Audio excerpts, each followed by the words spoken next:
Welcome back to the Dividend Uncle channel, your trusted source for all things related to dividend investing. Today, we have some exciting news to discuss: Frasers Centrepoint Trust's recent announcement to divest one of its properties, Changi City Point. This strategic move has generated quite a buzz.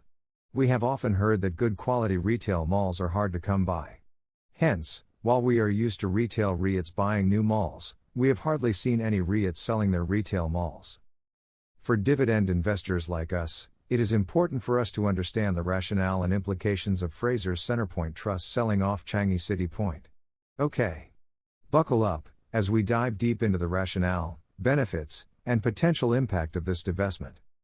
Strategic divestment for growth.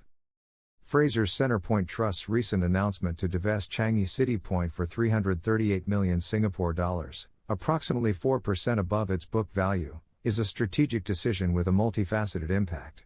The trust plans to use these proceeds strategically, mainly to repay loans with higher interest rates, thereby strengthening its financial base and positioning itself for further portfolio optimization.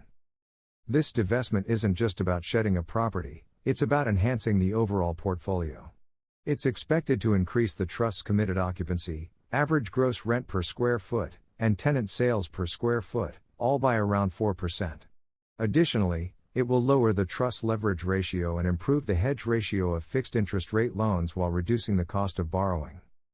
However, it's important to note that in the short term, this divestment might be slightly DPU, distribution per unit, dilutive due to the lower cost of debt prevailing in FY22. Changi City Point, a changing landscape. Let's take a deeper dive into Changi City Point itself. Historically, it was a significant part of Frasers Centrepoint Trust's portfolio. However, as larger assets were added over time, its importance dwindled. Post-divestment, it's projected to contribute only about 7% of the trust's top-line revenue. The challenges faced by Changi City Point are structural. The opening of Jewel Mall in 2019 altered the retail landscape, with Jewel drawing more significant traffic due to its larger footprint. Furthermore, factors like extended hybrid work arrangements in Changi Business Park and slow recovery in MICE events have affected overall sales momentum. In response, Frasers Centrepoint Trust has been repositioning Changi City Point as an outlet retail mall, targeting value-conscious shoppers. However, this hasn't completely reversed its fortunes. Despite the challenges, what makes this deal attractive is the exit yield, standing at about 4.3%. This is particularly notable given the property's relatively short land lease compared to its peers. Embracing dominant suburban malls. Changi City Point's divestment is part of a broader strategy for Frasers Centrepoint Trust, which is sharpening its focus on dominant suburban malls. Changi City Point no longer fits this profile. Suburban malls like those in the trust's portfolio have demonstrated resilience, especially during times when consumers prioritize spending on essential goods and services. Shopper traffic and tenant sales have been steadily recovering, indicating a positive outlook. Additionally, the trust has been scaling up its suburban mall presence.